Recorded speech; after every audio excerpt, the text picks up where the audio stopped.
صرف اس حد تک کہ جس سے تمہاری جان بچ جائے، گناہ کا کوئی ارادہ نہ ہو، جس کو قرآن نے کہا غیر عادل ولا باغی، تجاوز حد مت کرو، ڈھونڈو مت کہ کدھر شراب ملے گی، کدھر سور کا گوشت پکتا ہے، کون سی ہوٹل میں یہ ڈش پائی جاتی ہے، ایسا حرام۔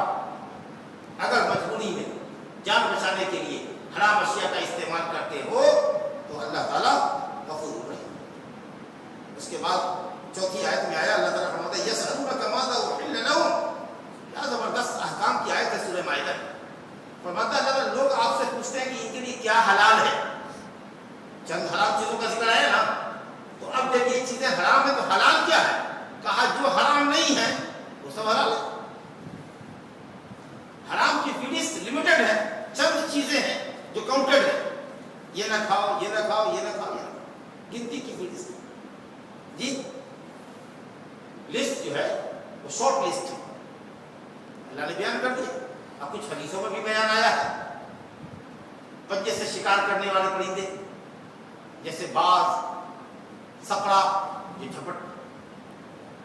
جھپٹتے ہیں شکار اور اپنے پڑوں سے اس کا سینہ پھاڑ ڈالتے ہیں، یا وہ کچھلیوں سے کھانے والے میٹ ایٹر جو ہیں، شیر، چیتا، لومڑی، کتا، اس طرح کی جو چیزیں ہیں، یہ جو جانور ہے جنگلی جن کو درندہ کہتے ہیں، وہ چیزیں ہمارے لیے حرام۔ اور باقی پالتو جانوروں میں سور ہے اور اس طریقے سے اور کچھ چیزیں ہیں جو مردار ہیں وغیرہ۔ باقی جتنی حلال چیزیں ہیں، طیب چیزیں ہیں، لذیذ ہیں اور پاکیزہ ہیں، جن کا کوئی نقصان جسم انسانی پر نہیں ہے، الحمدللہ وہ تمام چیزیں حلال ہیں۔ اور جو چیز خبیث ہے، ناپاک ہے، یا نقصان دہ ہے، یا تکلیف دہ ہے، وہ حرام۔ یحل لهم الطیبات ویحرم علیہم الخبائث۔ نبی صلی اللہ علیہ وسلم کی صفت بتائی گئی کہ وہ ہر پاکیزہ چیز کو حلال کرتے ہیں اور ہر خبیث ناپاک چیز کو، مضرت رسا، نقصان دہ چیز کو حرام کرتے ہیں۔ یہ اسلام کا ضابطہ ہے کہ جو پاکیزہ ہے وہ سب حلال، جو لذیذ ہے، نفع بخش ہے، وہ حلال ہے، جو مضرت رسا ہے، تکلیف دہ ہے، وہ حرام۔ لوگ پوچھتے کیا حلال ہے، کہ یہ سب پاکیزہ چیز حلال ہے، جو ناپاک ہے، نقصان دہ، وہی حرام۔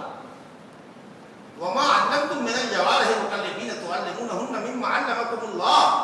اور حلال چیزوں میں اللہ رب العالمین اپنی نعمتوں میں اضافہ کرتے ہوئے کہتا ہے کہ وہ شکار بھی تمہارے لیے حلال ہے جس کو تمہارے سدھائے ہوئے کتے کرتے ہیں، یہ بھی ایک حلال ہو۔ شکار خود نہیں پکڑ سکتے، کتوں کو ٹریننگ دی، پالا پوسا، اس کو سدھایا، تعلیم دی، اس کو جو طریقہ ہو تعلیم دینے کا، چل بیٹا، شکار کو دکھایا، دوڑ جا، اب اس کو جو کہا تو دوڑ گیا اس کے پیچھے، اشارے پر بھاگا اور اس کو کہا رک جا، بس رک گیا، اسٹاپ گیا، شکار پکڑا تو شکار کو لے کر کے مالک کے پاس آ گیا، سمجھ گیا نا؟ خود نہیں اس میں سے نوچ کر کھایا۔ اگر خود نوچ کر کے کھاتا ہے اس کا مطلب یہ کہ اس نے آپ کے لیے نہیں کیا، اپنے لیے کیا، بھوکا تھا، لیکن وہ لے آیا، ناخن گڑا دیا، دانت اس میں گڑا دیا، مردہ بھی لے کر کے آ رہا ہے، آپ کے لیے حلال ہے۔ اور اگر دیکھا کہ تھوڑی سی سانس چل رہی ہے، بس چاقو چھڑیے، بسم اللہ۔ اور اگر مر چکا ہے تو شکار آپ کے لیے حلال ہے، جبکہ آپ نے بسم اللہ کر کے اپنے سدھائے ہوئے کتے کو شکار کو دوڑایا تھا، اور کوئی دوسرا کتا، اجنبی کتا، آپ کے کتے کے ساتھ شامل ہو کر شکار کو نہیں پکڑا، کیونکہ آپ نے اپنے کتے پر بسم اللہ کیا تھا، دوسرے کتے پر بسم اللہ نہیں ہوا کہ نہیں ہوا، وہ سدھایا ہوا ہے کہ نہیں ہے، اجنبی کتا بیچ میں شامل ہو گیا، دونوں نے مل کے شکار پکڑا، اب آپ کے کتے نے مارا کہ اس کے کتے نے مارا دوسرے نے، یہ سب کنفیوژن ہو گیا۔ کیا اللہ تعالیٰ نے انسان کو علم دیا ہے، شیر کو بھی سکھاتا ہے، اشارے پر شیر بھی ناچتا ہے، کھڑے ہو جاؤ کہ ٹانگ پہ تو کھڑا ہو گیا، دوڑ جاؤ تو کیا، رک جاؤ، سائنس نے جیسے چاقو سے نہ رک گیا۔ تو کتے کو بھی سکھاتے ہیں، اور اگر کوئی لیپارڈ کو اگر پال کو اس کے بڑا کرے اپنے یہاں چیتے کو، اور ہو گیا چیتا باندھ کے رکھے ہوا سکر میں اور لے کے چلتا اور جنگل میں جا کر کے اس کو ہرن پر دوڑا دیتا، نیل گائے پر دوڑا دیتا، اور گیا لیپارڈ اس کے اوپر پکڑا، اس کو نوچا، اور یہاں تک اس کو نوچ کھسوٹ کر کے اس کو دوڑ مار ڈالا اور کھینچ کر کے لا رہا ہے، یا مالک کے پاس آیا اس کو لے کے جانا۔ اسی طریقے سے باز